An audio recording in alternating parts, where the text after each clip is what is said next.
Let's go to Manchester, where last night Oasis played the first of 5 homecoming gigs, bringing in an estimated 400,000 people into the city for the course of the next week as well, for the latest leg of their world reunion tour, Oasis Live 25.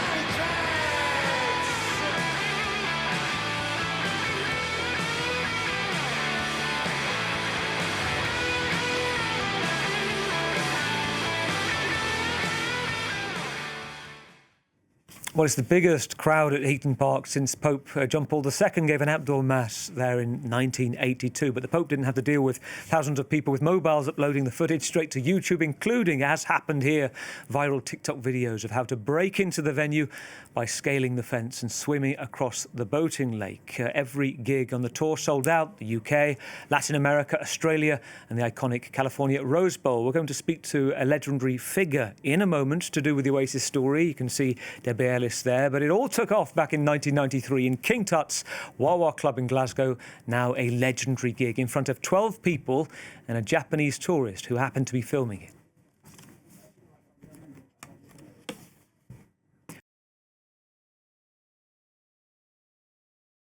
I can't see it coming anytime soon. Pleasure to have you with us. Debbie Ellis, we didn't get to see that audio, but we do see you. Debbie, you are a fascinating figure in this story. Part of a girl band at the time, Sister Lovers.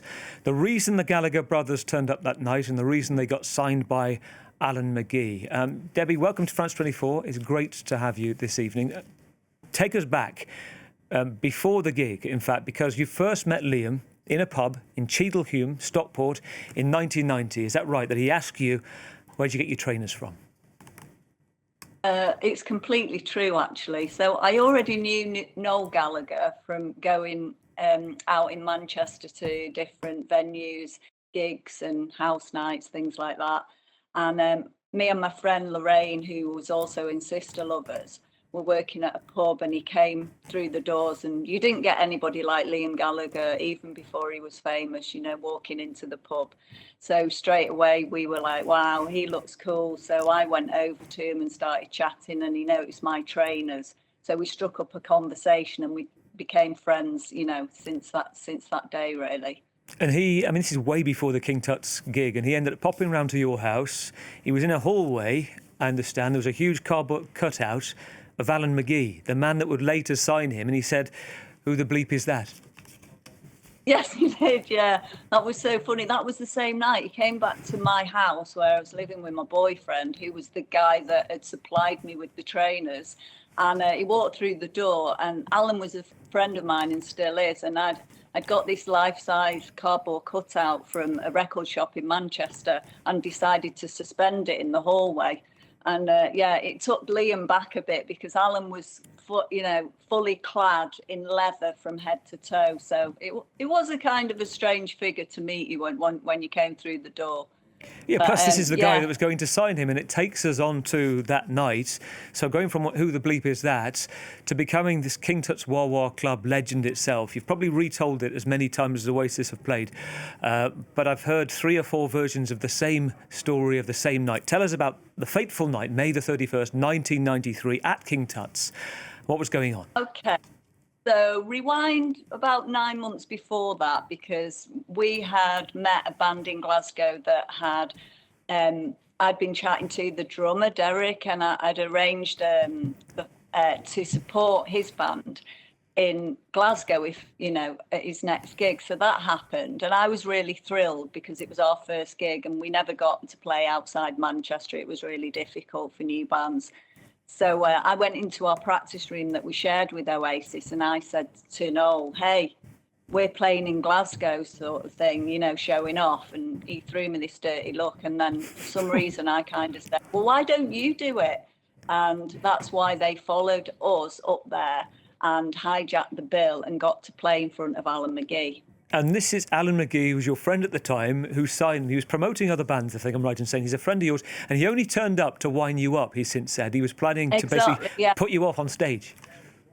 Yeah, he's got a bit of a sick sense of humour, and Alan would admit that himself. But, you know, it worked out for him in the end, because his plan was to stand in front of me and just put me off. But in the meantime, before that, he got to see Oasis, and he decided to sign them after, you know, hearing 2 songs. So it worked out okay in the end for Alan. Yeah, I'd say, when you see how big they are now, even more so on this reunion tour, do you have to take a minute to process it? From a guy that asked you about your trainers, to selling out venues from Wembley, to the Rose Bowl in California, in the hometown this weekend, not drawing crowds since a papal visit. Yeah, I mean, it's very, very strange. It's quite a weird one to get your head around, because you do remember people how they were, you know, from the past. But I do think with Oasis, I think they still are like really grounded, and, you know, they love Manchester as their hometown. So I'm sure it's been a real special time for them. You're a photographer now, Debbie, and you've got a successful practice as well, a successful studio, the White Box in Stockport, and you manage your own bands too. Tell us about that.